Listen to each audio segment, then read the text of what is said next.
Baik, Tribuners, kita ke berita terakhir. Traffic light di Jalan Pendopo perempatan Polres Pulau Buru, Namlea belum juga diaktifkan. Lampu lalu lintas atau traffic light di Jalan Pendopo perempatan Polres Pulau Buru, Namlea, Kabupaten Buru hingga saat ini belum juga diaktifkan. Pantauan tribunampuan.com di lokasi pukul 10.45 waktu Indonesia Timur pada Senin 22 November 2021 belum berfungsinya traffic light mengakibatkan semrawutnya arus lalu lintas di kawasan tersebut. Meski begitu juga tidak ada aparat lalu lintas yang berjaga di area tersebut.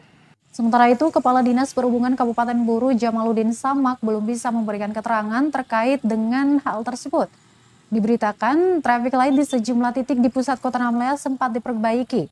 Namun belakangan ditinggalkan lantaran anggaran perbaikan yang dibayarkan Dinas Perhubungan Kabupaten Buru masih kurang. Meski tidak dijelaskan detail anggaran yang harus dibayarkan, namun teknisi mengaku baru akan kembali bekerja setelah persoalan anggaran diselesaikan.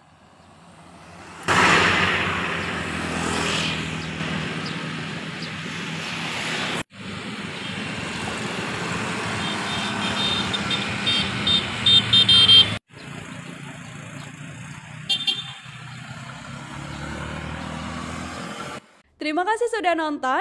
Jangan lupa like, subscribe, dan share ya.